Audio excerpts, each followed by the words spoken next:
Bueno, buenas tardes.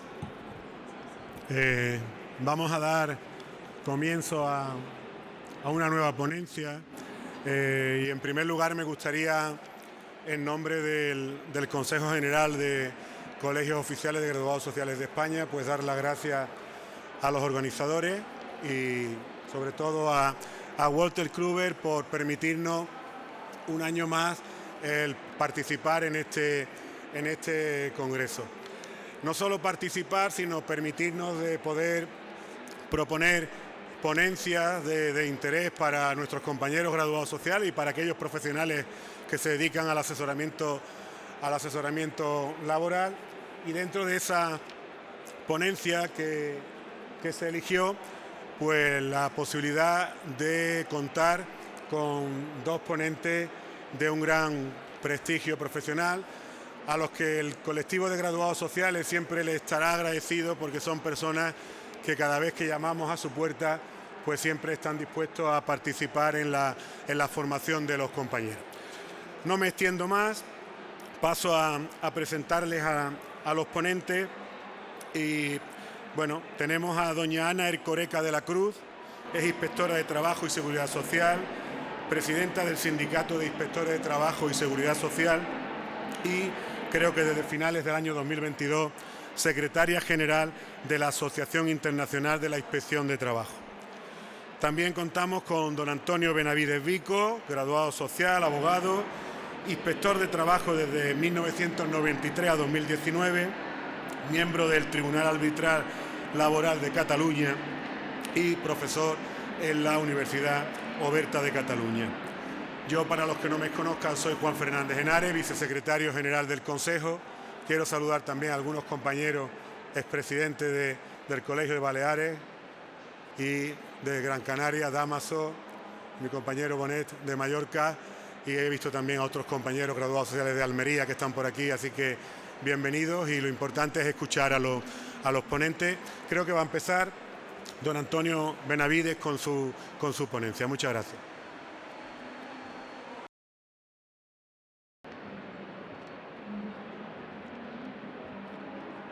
Muy buenas tardes, señoras y señores. En primer lugar, lógicamente, agradecer a los organizadores mi presencia en esta sesión y agradecerles a todos ustedes esta deferencia de estar en esta sesión, donde vamos a analizar un tema que en mi ámbito personal es relevante, toda vez que he podido ejercer las dos actividades profesionales, tanto la de graduado social como la actividad como inspector de trabajo, y por tanto, utilizando aquella célebre frase de la canción de Alejandro Sanz, pues tengo el corazón partido entre la actividad en un lado de la mesa y la actividad en el otro lado de la mesa, y espero sintetizar unas opiniones personales que evidentemente son totalmente subjetivas y son mías en esta ponencia en la relación de lo que es el papel del asesor laboral y específicamente el graduado social con la inspección de trabajo. Tenemos que partir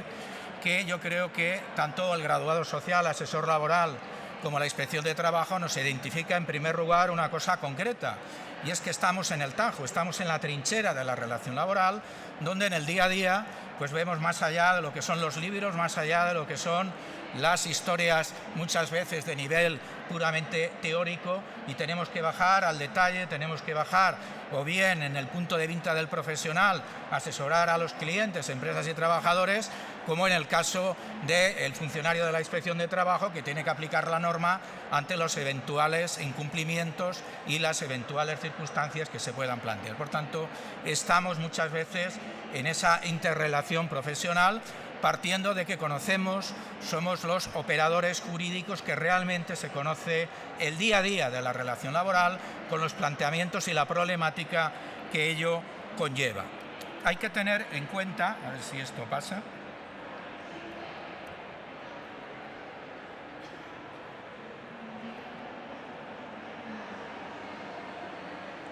Ahora, yo les voy a transmitir una serie de consideraciones en ese doble ejercicio de la actividad profesional que he tenido la oportunidad de desarrollar, el privilegio que he tenido de desarrollar durante muchos años. Yo creo que tanto a nivel del profesional graduado social como del profesional de la inspección, un punto de partida común es la dificultad legislativa que en muchas ocasiones se producen. Hay que aplicar la norma y estamos asistiendo en los últimos tiempos a una norma bastante compleja de interpretar, donde muchas veces se puede interpretar una cosa y se puede interpretar la contraria. Y eso crea inseguridad jurídica, y la inseguridad jurídica no es un bien deseable para nadie, ni para el profesional que tiene que asesorar a sus clientes, ni para el operador jurídico de la inspección, que en su caso tiene que tomar decisiones a veces de un calado importante económico, porque ahí están las sanciones, las multas que por la vía de la ley de infracciones se pueden plantear. Tenemos recientemente ejemplos claros de esa dificultad interpretativa. Tenemos el Real Decreto Ley 1/2023, que en materia de contratación bonificada entró en vigor el pasado 1 de septiembre, y cuando uno analiza algunas de las cláusulas de esa norma, vemos la dificultad interpretativa que conlleva, y les pongo un somero ejemplo. El artículo 11 establece una serie de exclusiones, y cuando nos planteamos esas exclusiones en los contratos laborales más utilizados, como son los contratos de sustitución, en los supuestos de nacimiento, cuidado de menor, se nos plantea la problemática de qué sucede si esa misma persona la hemos tenido contratada en los 6 meses anteriores, dada la exclusión del artículo 11. Hecho el estropicio, porque esa norma evidentemente supone un antes y un después respecto a la normativa anterior, donde no solo el beneficio era muy superior con ese 100% de bonificación que existía, y con la reducción a los 366 euros que tenemos ahora, se nos plantea, oiga, si yo a la misma persona, porque es lógico, la tengo en una situación previa de riesgo durante el embarazo y luego la tengo en el posterior nacimiento, ¿puedo o no puedo aplicar ese beneficio porque se me aplica el artículo 11? Bueno, pues el legislador parece que a veces legisla sin tener en cuenta el efecto transversal de esa norma. En mi opinión, la separación del Ministerio de Trabajo del Ministerio de Seguridad Social no ha aportado, bajo mi opinión personal, unas soluciones siempre técnicas, porque se olvida que cualquier cambio laboral puede tener su efecto en materia de seguridad social, y que cualquier cambio en seguridad social puede tener un efecto laboral. Ahora el Servicio Público del Empleo tiene multitud de consultas en ese sentido, y tiene que ser a través de criterios interpretativos de la Administración, que no son normas jurídicas, las que tienen que romper este estropicio de este Real Decreto Ley. Real Decreto Ley que vuelve otra vez a poner encima de la mesa el uso y abuso del Real Decreto Ley. Un Real Decreto Ley que se publica en el mes de enero y que entra en vigor el mes de septiembre, donde está la extraordinaria y urgente necesidad para que se haya tramitado por Real Decreto Ley. ¿No hubiera sido más sensato oír a los distintos grupos parlamentarios, oír la exposición de los profesionales para ver esa problemática en el día a día? Pues tenemos un Real Decreto Ley. Otro ejemplo de esa dificultad interpretativa que tiene el profesional y que puede tener la inspección en su labor de control, lo tenemos con el Real Decreto Ley 5/2023, donde articula nuevos permisos laborales, articula el denominado formalmente permiso parental, regula un permiso parental en esas 8 semanas, que está claro que no son retribuidas, a diferencia de lo que dice la directiva, porque establece una causa de suspensión de la relación laboral, ¿y los efectos de seguridad social que provoca esas 8 semanas, dónde están reguladas? ¿Tengo que dar de baja? ¿No tengo que dar de baja? ¿Mantengo una situación de alta sin retribución por cotización por base mínima? ¿Qué respuesta tenemos? No sabemos, no contestamos, porque el legislador establece un cambio laboral, pero no tiene en cuenta la posible incidencia que en materia de seguridad social se puede plantear. Y junto con lo anterior, otro problema añadido. No solo existe una dificultad interpretativa en las normas, sino que a veces lo que opina la tesorería no es lo que opina la inspección, y lo que opina la inspección no es lo que opina el SEPE. Y por tanto, unos por otros, evidentemente, como inspector de trabajo, no hace falta que les diga a quién tienen que hacer caso. Evidentemente, a la inspección de trabajo. No, en definitiva, se trata del ejemplo que estamos comentando y que tenemos esa situación. Otro tema que me gustaría comentar es el tema de la interrelación. Yo les estoy transmitiendo, teniendo la doble condición que he tenido en el ejercicio, esas situaciones que creo que en el momento actual se están produciendo con una cierta distorsión. Y es que la cada vez más y posiblemente lógica utilización de medios telemáticos de interacción profesional entre el profesional, asesor laboral y la inspección a través de correos, a través del teléfono, y la no sustanciación de la comparecencia o la visita en algunas ocasiones, pues establece y presupone algunas dificultades de esa interacción profesional. ¿Cuántos de los aquí presentes sabemos que hablando a veces se ha podido arreglar temas? Hay que tener en cuenta que el profesional de la inspección sabe que a veces el escrito de denuncia no es realmente el problema laboral de conflicto que hay en la empresa y que por tanto pues hay que buscar una solución que dé respuesta a ese problema. La denuncia es un medio, no es el fin, y que a veces proponer una sanción no resuelve realmente el problema de la empresa.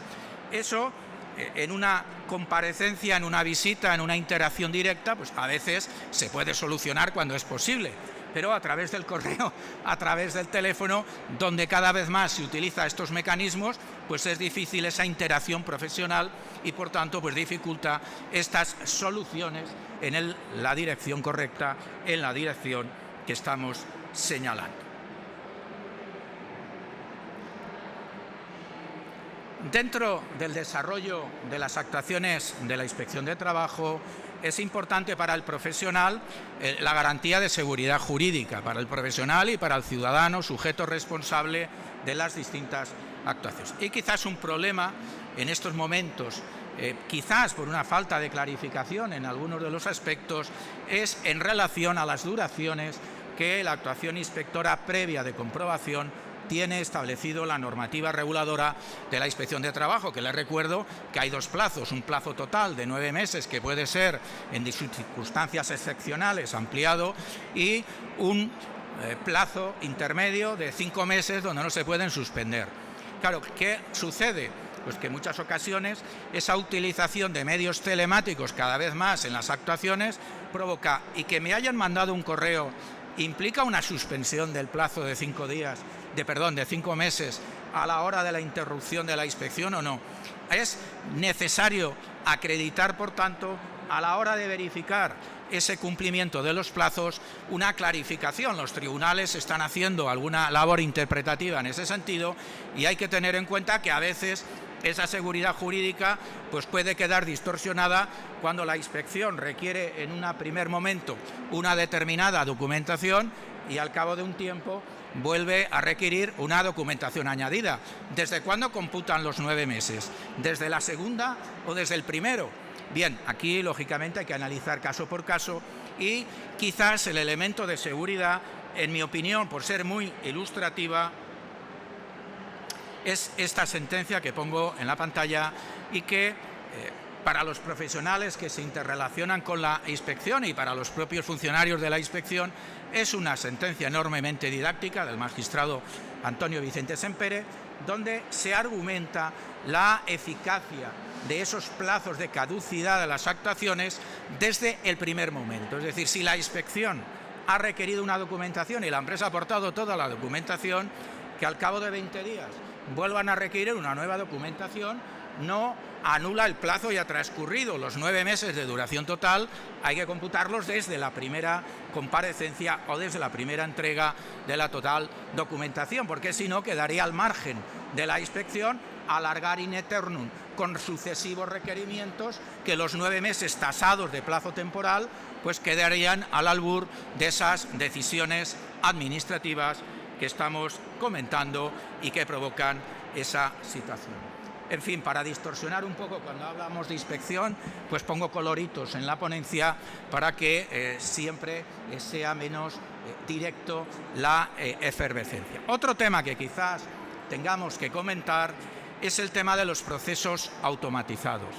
En el año 2022 se modificó el reglamento del procedimiento sancionador y se estableció una circunstancia que otros órganos de la administración pública, como la agencia tributaria, ya vienen utilizando desde hace décadas, y es que se posibilitaba a través de ese cambio normativo que la empresa, el sujeto responsable, pudiera recibir directamente el acta de infracción sin que hubiera una actuación previa tradicional por inspectores o inspectoras o subinspectores o subinspectoras, y por tanto a través de los cruces telemáticos informáticos la empresa recibiera directamente el acta de infracción a través de esos procesos automatizados.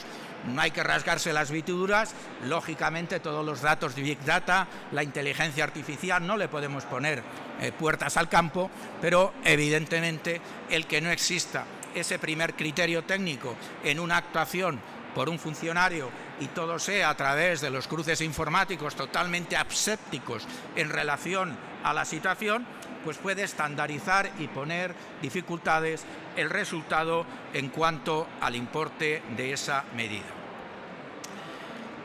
Si esto no se utiliza, de momento no se está utilizando mucho, pues esa problemática de que el proceso automatizado genera un acta de infracción sin que de entrada ningún funcionario de la inspección haya verificado el incumplimiento, pues puede crear esa situación de cierta inseguridad.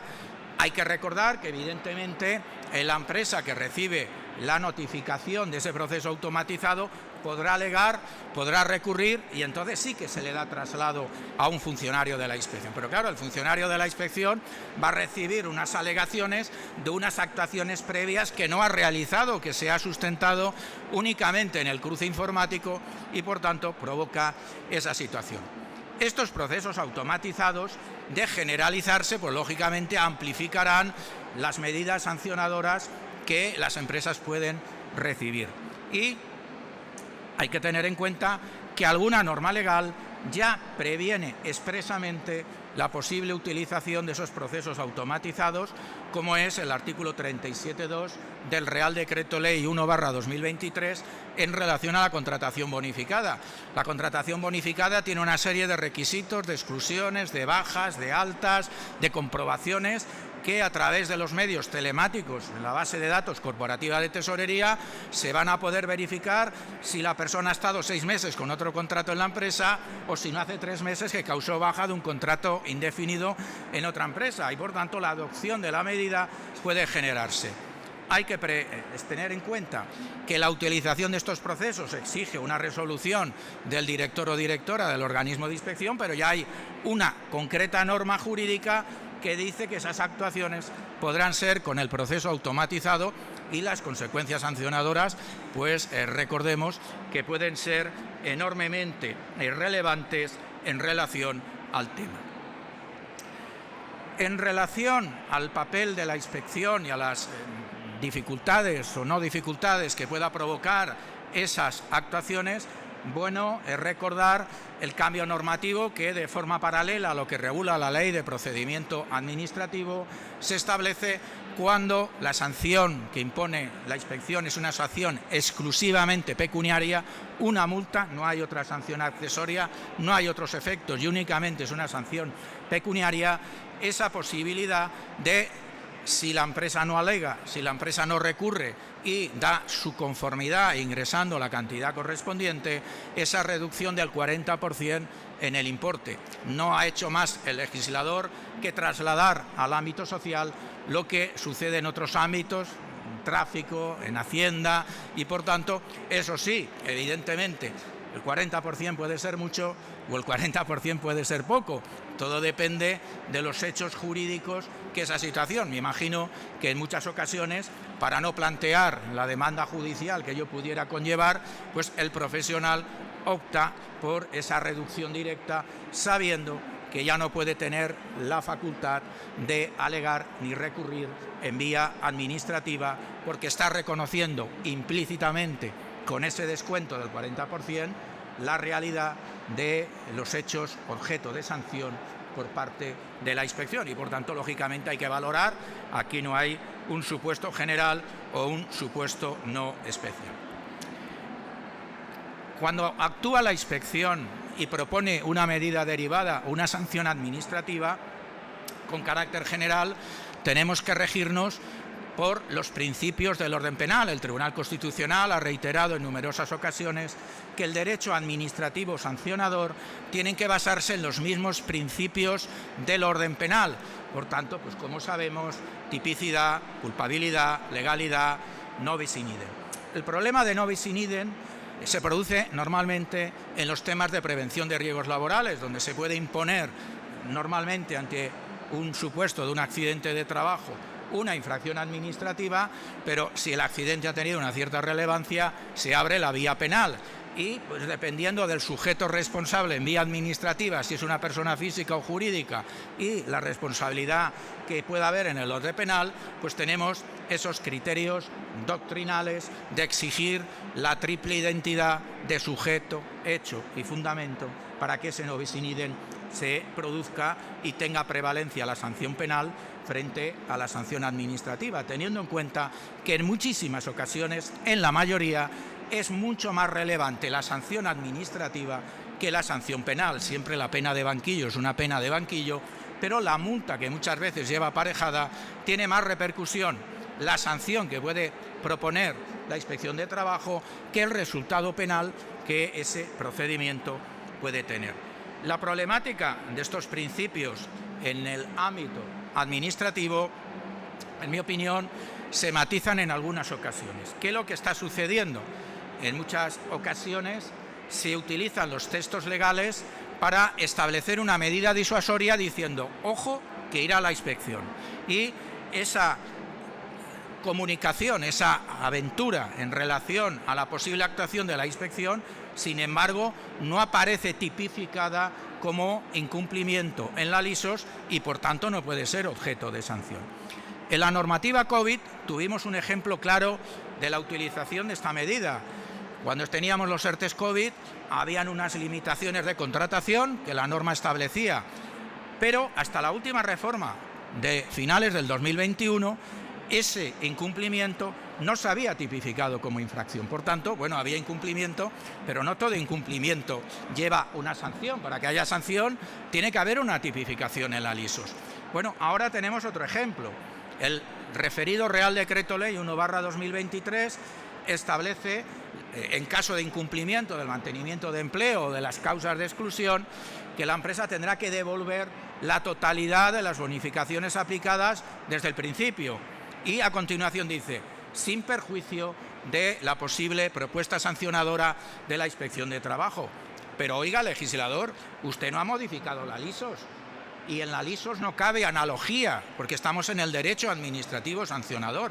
Modifique usted la LISOS y diga que si la empresa no mantiene al contratado 3 años, esto supone una infracción administrativa, porque si no, esto crea inseguridad, porque el funcionario de la inspección, que ante ese incumplimiento y a esa mención legal tiene que proponer una sanción, tendrá que buscar algún cajón desastre en la LISOS para incardinar, lo que conlleva inseguridad jurídica. Yo creo que la inseguridad jurídica ni es buena para el profesional, pero tampoco es buena para la Inspección de Trabajo. Tiene que haber luz y taquígrafos en las actuaciones, y el que haga fraude y es consciente que haga fraude, pues que tenga las consecuencias jurídicas que nuestro ordenamiento laboral establece. Pero aquel que, por error, por circunstancias que no están suficientemente clarificadas, pueda haber un incumplimiento, pues habrá que valorar esas circunstancias. En relación al procedimiento, indicar también que, a mi juicio, esa atenuación de la culpabilidad que el procedimiento exige se produce a través de los criterios de graduación. Sabemos que una infracción grave general en materia laboral, la sanción mínima son 751 euros y la sanción máxima son 7.500, es decir, 10 veces más. Entre 751 y 7.500, esa proporcionalidad que exige la norma penal, que se transmite en el orden social por los criterios de graduación, deben ser utilizados con ponderación, deben ser utilizados, y en muchas ocasiones ahí donde está la posible argumentación de los escritos y alegaciones que tenemos por delante.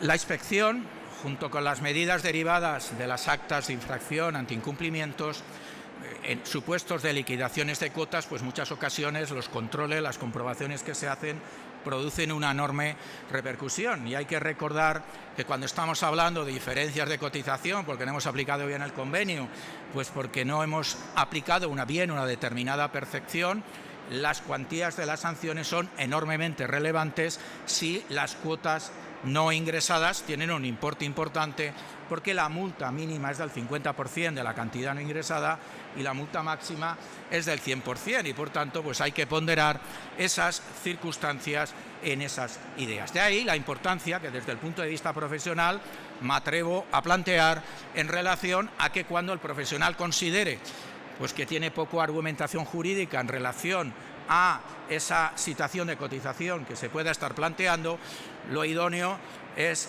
efectuar que ese expediente liquidatorio, si la inspección lo considera oportuno, plantear lo que se llama requerimiento de ingreso, porque el requerimiento de ingreso nos va a exigir ingresar las cuotas, pero no va a haber sanción, porque si la empresa cumple con el requerimiento se va a evitar esa importante repercusión económica que va a suponer el tener que ingresar entre el 50 y el 100%. Claro, una diferencia de cotización de 200.000 euros, la multa mínima pues, es muy significativa y por tanto hay que tener en cuenta esa valoración. Otro tema a comentar, y creo que no positivo para los profesionales, ha sido la derogación del procedimiento de oficio que establecía el artículo 148d de la Ley de Jurisdicción Social. Cuando la inspección realizaba una actuación y la competencia en la medida sancionadora o liquidatoria no era del orden social de la jurisdicción, sino del contencioso administrativo, porque había cuotas, había un procedimiento de oficio donde si la empresa alegaba, oiga, usted me está reclamando que estos son trabajadores por cuenta ajena y yo considero que son trabajadores por cuenta propia, entonces es correcto el encuadramiento, lo que usted me está reclamando de cuotas no tiene sentido. Para que el órgano contencioso administrativo, que es especialista en cuotas, no tuviera que analizar la existencia o no de una relación laboral, que es conocimiento profundo de la jurisdicción social, había ese procedimiento de oficio que decía: antes que las actas lleguen al contencioso, la empresa puede pedir que se sustancie en el orden social el procedimiento de oficio y se determine si son o no trabajadores por cuenta ajena. Si son trabajadores por cuenta ajena, el procedimiento continúa y el contencioso ya dirá lo que corresponde en las actas de liquidación. Pues esto se ha derogado y, por tanto, en todas estas actuaciones, el resultado final, muchas veces con mucha repercusión económica, va a depender del criterio del órgano contencioso administrativo, que tendrá que analizar no solo si las cuotas están bien aplicadas, sino si la relación jurídica que une a la persona con la empresa es por cuenta ajena o es por cuenta propia. Y ahí, pues posiblemente, la seguridad jurídica de ese dictamen, de esa calificación, haya desaparecido. Bien, voy acabando para cubrir con el tiempo concedido, y en estas valoraciones, que son opiniones lógicamente personales, sobre esa interrelación entre la inspección de trabajo y el ejercicio profesional. Bien, yo creo que el haber estado en los dos lados de la mesa me permite pues, efectuar unas valoraciones que podemos o no compartir, son totalmente subjetivas, son criterios personales. Yo creo que el estar en la trinchera de la relación laboral hace que el profesional, graduado social, asesor laboral y la inspección pues tengan esa interacción profesional. Yo creo que tanto de un lado como otro hay que mantener una actividad profesional. Lógicamente hay que defender los intereses del cliente a tope y al 100% o al 1000%, pero lógicamente con un ámbito profesional. Yo creo que al final, en los espacios de conjunción de graduado social e inspección, al final nos conocemos casi todos, igual que el profesional puede saber que este inspector o inspectora o este subinspector o inspectora pues es más rígido, más flexible. Al contrario, sucede lo mismo. Y el profesional de la inspección sabe el profesional que es dado a engañar, el profesional que es... Y por tanto, yo creo que es importante, bajo mi opinión, que uno tiene que defender lo que tiene que defender en un lado de la mesa o en el otro lado de la mesa, pero siempre desde el punto de vista de profesionalidad, intentando buscar esas soluciones técnicas que a veces con flexibilidad, vuelvo a insistir, en cuántas ocasiones pues, ha podido solucionarse el problema desde un punto de vista flexible y desde un punto de vista directo.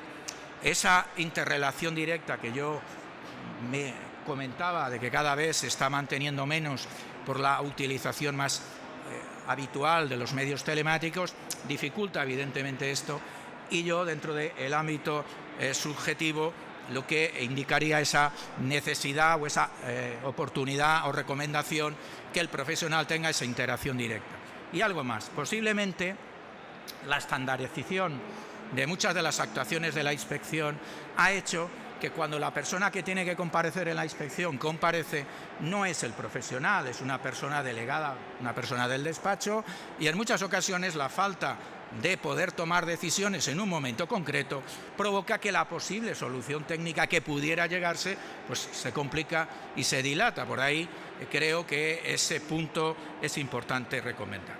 Vuelvo, nadie tiene la varita mágica de resolver los problemas, ni unos ni otros, pero con imaginación, con soluciones técnicas, pues a veces se pueden llegar a soluciones en materia de contratación, en materia de cotización, en materia en la que el control administrativo tiene que estar, porque está dentro del parámetro de la norma, pero entendiendo esa situación, buscando soluciones técnicas, imaginativas y buscando soluciones flexibles.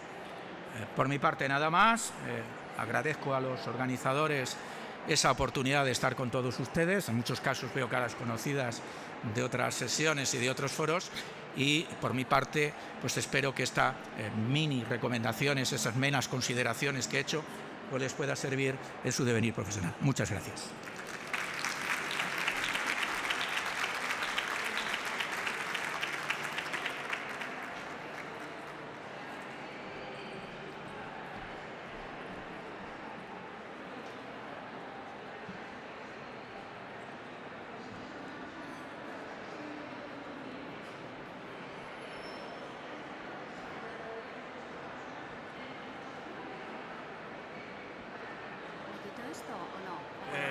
Prefiero que hables por aquí porque la verdad es que no se lo quite.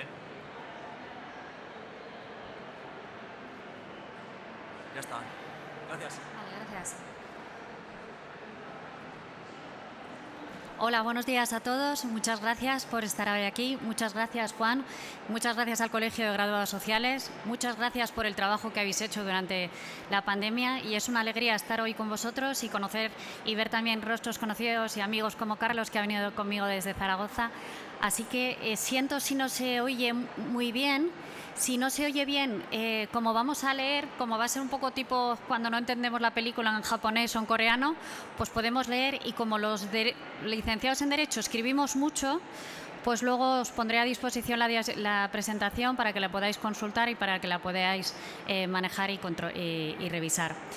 Hoy vamos a hablar del contrato fijo discontinuo. Sin duda es uno de los protagonistas de la reforma laboral.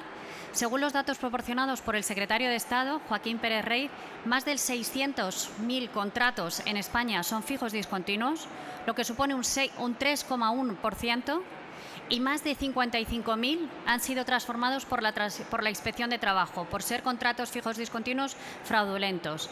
Durante esta exposición vamos a ver también lo que ha comentado Antonio de las cartas que se han enviado de la Inspección de Trabajo. En materia de fijos discontinuos se han enviado más de 41.290 hasta fecha de julio, que han afectado a más de 140.000 contratos.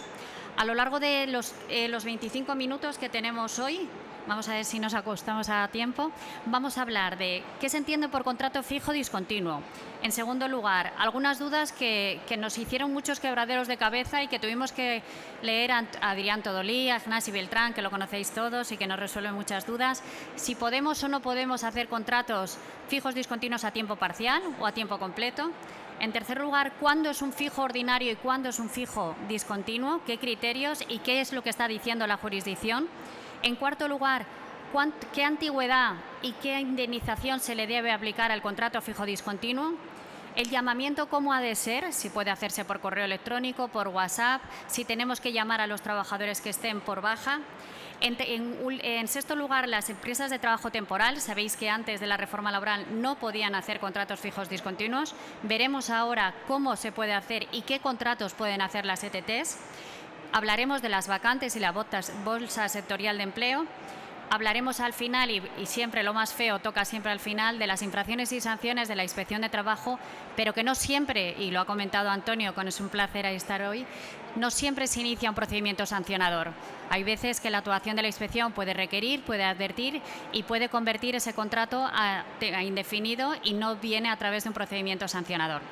Así que espero no aburriros mucho con el contrato fijo discontinuo y vamos allá.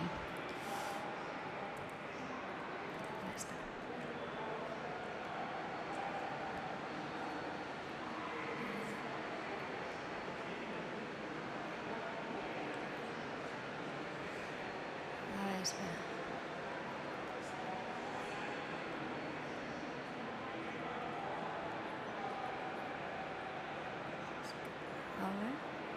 que no se ve la primera. La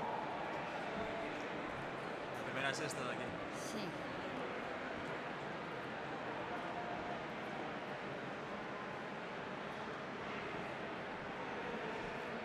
Cerramos y volvemos a abrir.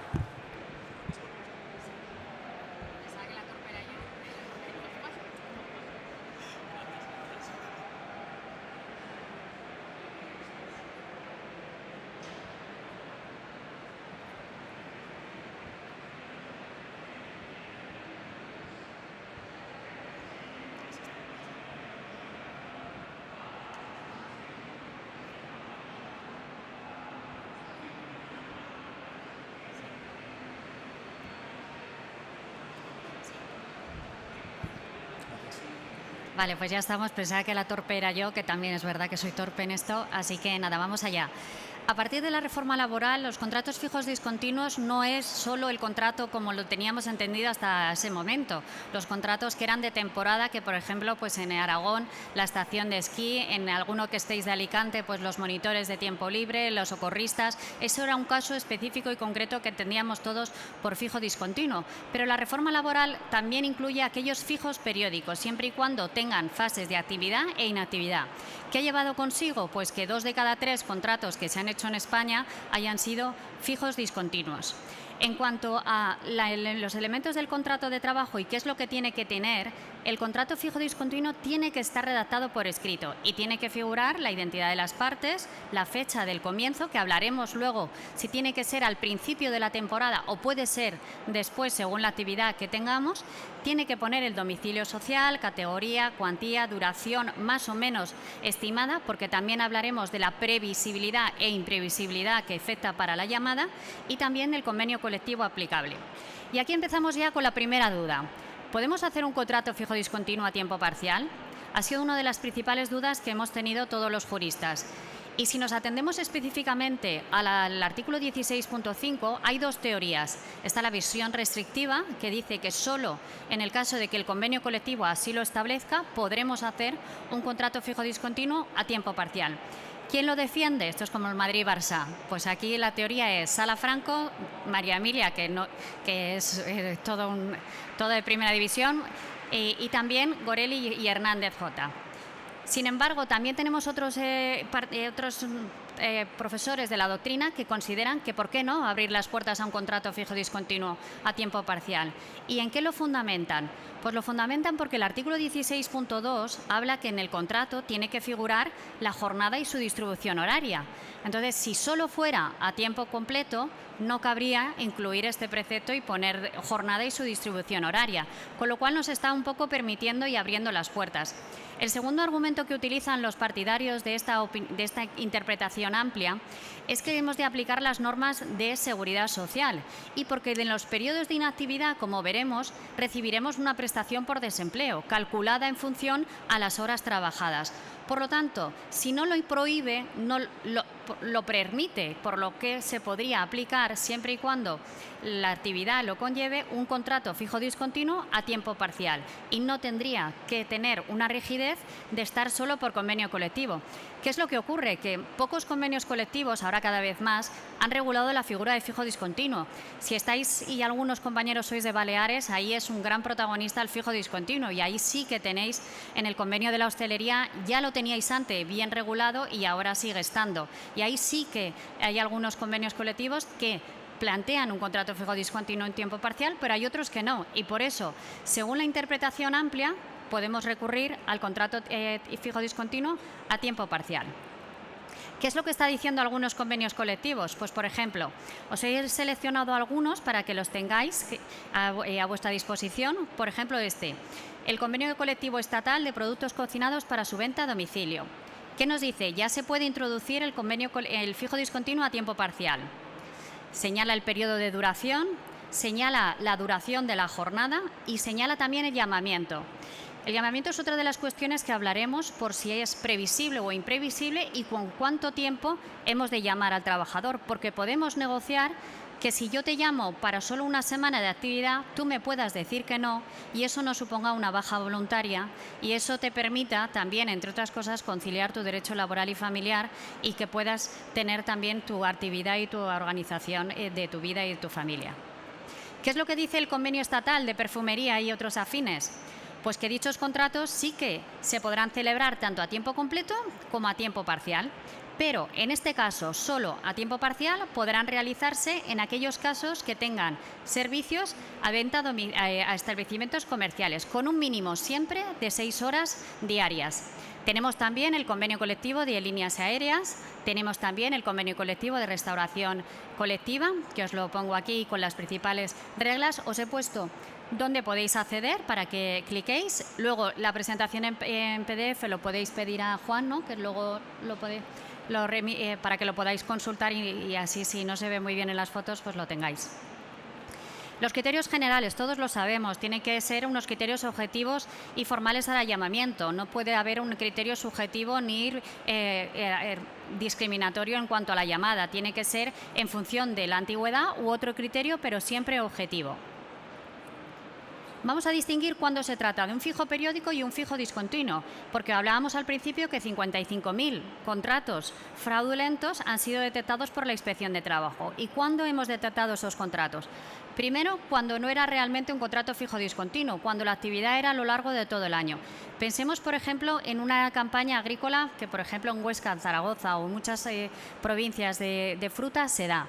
Si nosotros tenemos actividad los meses de enero a julio, el mes de agosto se paraliza y se vuelve a iniciar en septiembre, está claro que agosto es el mes de vacaciones. Pero si además la actividad es superior a 10 meses, pudiera darnos también un indicador que pudiera ser un fijo discontinuo fraudulento, porque el periodo restante correspondería o bien a vacaciones, o bien a permisos, o bien a descansos que ha generado el trabajador también por lo que pueda tener en convenio colectivo. En segundo lugar, si vemos que no hay falta de continuidad entre campañas, que se unen unas a otras, o cuando haya breves interrupciones. Fijaros aquí, de sentencia del Tribunal Supremo de 29 de junio de 2010, diferencia temporada primavera-verano y otoño-invierno, antigüedad desde el 2004 y fijo continuo cuando es a lo largo de todo el año. Vamos a ver qué ocurre con los docentes. Acordaros que hay una sentencia de la Audiencia Nacional y es que se consideró y al principio se quería incluir por convenio colectivo que los profesores fueran fijos discontinuos. Y ahí la Audiencia Nacional dijo que no es posible porque su actividad es permanente y porque todos aquellos que hagan actividades curriculares serán fijos periódicos. Porque, claro, podéis pensar, no da clases lectivas a mis hijos, pero sin embargo está preparando la clase y sin embargo solo tiene un mes de vacaciones, aunque no esté dando clases lectivas. Y entonces, volviendo al ejemplo del colegio, entonces, ¿qué hacemos con el servicio de comedor? ¿Qué hacemos con el servicio de autobús? ¿Serían fijo periódico o fijo discontinuo? Bueno, ahí dice la sentencia de la Audiencia Nacional que solo es aquellos que imparten actividades curriculares, de tal manera que el servicio del autobús o el servicio de comedor serían fijos discontinuos. Otra cosa es que, como por ejemplo, en el caso cuando yo era pequeña, primero Terpasa nos llevaba a nosotras al colegio y luego llevaba a los de la UPEL. Entonces, claro, tiene 2 clientes, sirve durante todo el año, fijo ordinario, no fijo discontinuo. ¿Qué ocurre con los restauradores, por ejemplo, de la Catedral de Palma o del Pilar de Zaragoza, que estamos a veces con problemas con las palomas? ¿Es fijo discontinuo o no? Pues si son restauraciones y exposiciones durante todo el año, no cabe lugar que sea fijo discontinuo, es fijo ordinario. Y en el caso de los artistas, porque hay veces que vienen y hay veces que no, con lo cual tampoco podríamos utilizarlo como fijo discontinuo el que viniera o no Aitana a cantar a Zaragoza. En el caso del conductor de incendios, en ese caso sí, porque hay que hacer labores preventivas y porque se concretan en un tiempo concreto. En el curso de guitarra flamenca en un ayuntamiento, claro, me diréis, es que muchos años se hacen, pero claro, no es la actividad principal del ayuntamiento. El ayuntamiento no se dedica a dar clases de guitarra y solo si tenemos alumnos que quieran tener la clase de guitarra se conforman las clases y por lo tanto daría lugar a que sí fuese contrato fijo discontinuo.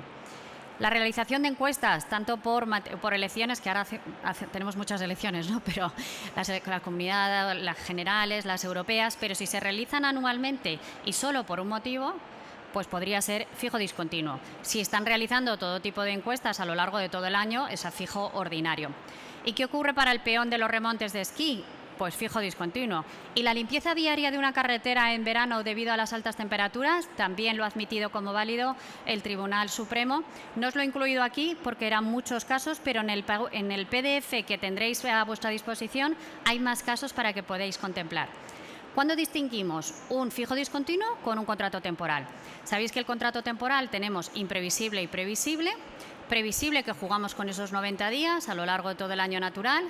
Ya sabemos que entró en vigor el 31 de marzo, que eso no implicó que tuviéramos 60 días, fueron 90 que se podían distribuir a lo largo de todo el año, siempre y cuando se fraccionara y siempre y cuando fuera por empresa y dividiéndolo, o sea, podíamos contratar tantos trabajadores como fuera necesario. Y otra de las dudas que había era, ¿es por empresa o por código cuenta de cotización? Bueno, pues ahí los defensores del Código Cuenta de Cotización estiman que las necesidades pueden ser distintas porque no es lo mismo las fallas que el Pilar que las fiestas de otras ciudades y la necesidad de personal difiere en un sitio o en otro. Si os fijáis en el contrato temporal es de manera esporádica y fijo discontinuo, actividad estable y siempre permanente. En cuanto al llamamiento, ¿podemos realizarlo por WhatsApp? ¿O se tiene que hacer por correo electrónico? ¿Serviría como prueba? ¿Se puede hacer por una llamada? ¿Se tiene que hacer por correo certificado? Bueno, pues ahí ya la sentencia de la Audiencia Nacional permite que sea y pueda realizarse por WhatsApp, siempre y cuando tengamos el medio de prueba que pueda utilizarse y tenemos ese feedback. ¿Cuál es el uso del WhatsApp en el Poder Judicial? Lo sabéis todos, siempre y cuando se acepte como prueba, se verifique que es la identidad de la persona que lo ha enviado, serviría. En el caso de la inspección de trabajo, bueno, todos los autorizados en red dan su teléfono y nos podría servir como prueba si se descargan y se envían al inspector o subinspector y comprobamos que el teléfono de donde ha venido es del empresario o de la persona. Muy importante en materia de registro de jornada y también en materia de circunstancias de acoso.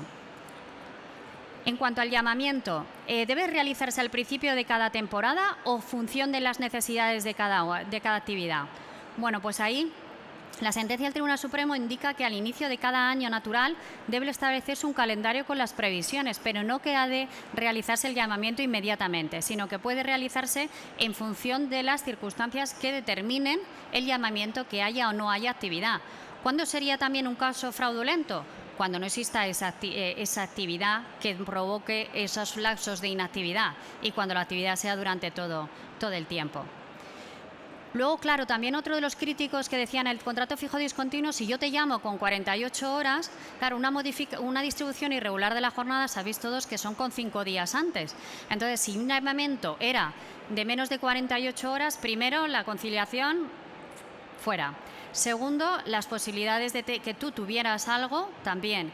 Entonces, ahí, considera que no entraríamos dentro de la imprevisibilidad si el llamamiento es inferior a 48 horas. Es la barrera que pone la sentencia de la Audiencia Nacional de 5 de diciembre. Lo que no significa es que si nosotros por convenio colectivo tenemos que el llamamiento debe ser realizado 5 días antes, 7 días antes, una semana, debamos respetar lo que establezca el convenio colectivo.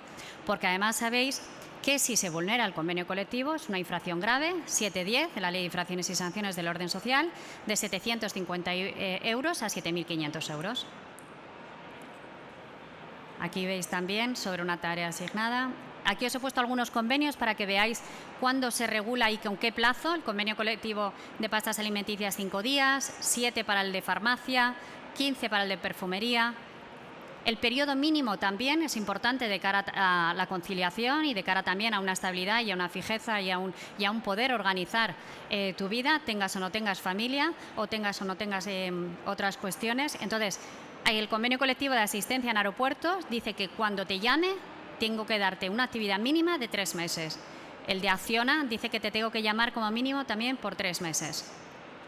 Esta sentencia del TSJ de Valencia dice que no ha de hacerse al inicio, pero sí cuando en función de las necesidades de la propia actividad, con lo cual no daría lugar a esa acción del despido. Es decir, iniciamos actividad y no tendríamos que interponer la demanda de despido porque a mi trabajador no le han llamado. No, es que puede ser que no haya actividad.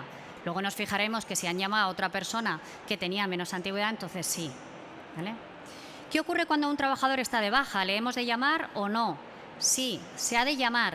Y en ese momento se le llama, se le da de alta, luego vuelve a estar de baja, se suspende su contrato de trabajo y cuando se da de alta vuelve a incorporarse a la empresa y a la actividad. De tal manera que cualquier trabajador que en el momento del llamamiento os diga que está de baja, sí, hay que darle de alta y luego volver a la situación de suspensión de la relación laboral. Otra de las cuestiones, antigüedad, que lo ha solucionado y lo ha aclarado la jurisprudencia, la reforma laboral. La antigüedad es durante toda la relación laboral o solo los minutos o solo el tiempo de actividad. Bueno, pues esto es igual que cuando juega Ronaldo o Cristiano o Messi en un partido de fútbol, según seáis nosotros, ¿no? Y los de Zaragoza también, a ver si subimos. La antigüedad sería toda la vida laboral, es decir, desde el momento en el que le contratamos, y la indemnización solo los minutos jugados, solo los minutos del partido que haya ejecutado y que haya jugado nuestro jugador. ¿Y en base a qué y por qué? Primero, porque la indemnización se calcula en función de los días trabajados. Segundo, porque durante los periodos de inactividad recibimos prestación por desempleo, con lo cual estaríamos recibiendo 2 veces, antigüedad y desempleo. Os he colocado también aquí cuándo se considera una baja voluntaria para que lo podáis utilizar. Primero, cuando no se incorpora después de darle de alta de IT. Segundo, cuando no comparece el reconocimiento médico obligatorio al inicio de la temporada. Cuando no se incorpora después de haber finalizado una excedencia voluntaria. Cuando no se incorpora después de haberlo llamado, se considera dimisión. Y cuando también no hay causa, por supuesto, por causa de fuerza mayor. Tuvimos un problema de un trabajador que durante la pandemia se quedó encerrado en su país sin poder volver a un contrato fijo discontinuo, una actividad necesaria, y entonces él argumentó que no podía porque estaba cortado el espacio aéreo, tiene argumento, tiene causa y entonces no se ha de considerar como dimisión. Os he establecido aquí el convenio colectivo de hospedaje de la Comunidad de Madrid para que veáis cuándo se ha de realizar la llamada, cómo se ha de realizar la llamada y que se debe emitir una copia a la oficina de empleo y a la relación laboral de los trabajadores. En el caso de la ausencia de llamamiento, se trataría de un despido, se activaría el procedimiento judicial y el plazo de los 20 días. ¿Desde qué fecha? Desde la fecha en la que se produzca el empresario, o sea, la llamada. ¿Quién le corresponde la prueba? El empresario. Si os fijáis aquí, si no llamo, podríamos estar considerando que ya no sería un caso de despido improcedente, sino de despido nulo por represalia, por garantía de indemnidad, y sería nulo con reincorporación inmediata del trabajador. Aquí os he puesto las sentencias que justifican lo que hemos estado hablando de la antigüedad. Aquí también, que las podéis acceder. Y aquí en el tema de vacaciones. Vacaciones se ha de computar como antigüedad o como indemnización por los días realmente trabajados. Bueno, pues aquí hay una sentencia del Tribunal Superior de Justicia de Castilla y León y creo que también de la Tribunal Superior de Justicia de las Comunidades Europeas, que dice que como afecta a derechos económicos se ha de computar en función de la antigüedad. Fijaros aquí, todas las personas fijas discontinuas tienen derecho a que su antigüedad se calcule teniendo en cuenta toda la duración de la relación laboral y no específicamente el tiempo de los servicios efectivamente prestados. Fijaros aquí, en el caso de un contrato fijo discontinuo fraudulento o ya no solo fijo discontinuo, sino temporal fraudulento, ¿qué antigüedad contaríamos? Porque hay periodos en los que puede ser que no estén trabajando, pero sin embargo desde el minuto 1 ese contrato temporal estaba mal. ¿Qué antigüedad tenemos? ¿Desde el minuto 1 o desde el minuto 5? Bueno, pues ahí se considera que es del minuto 1.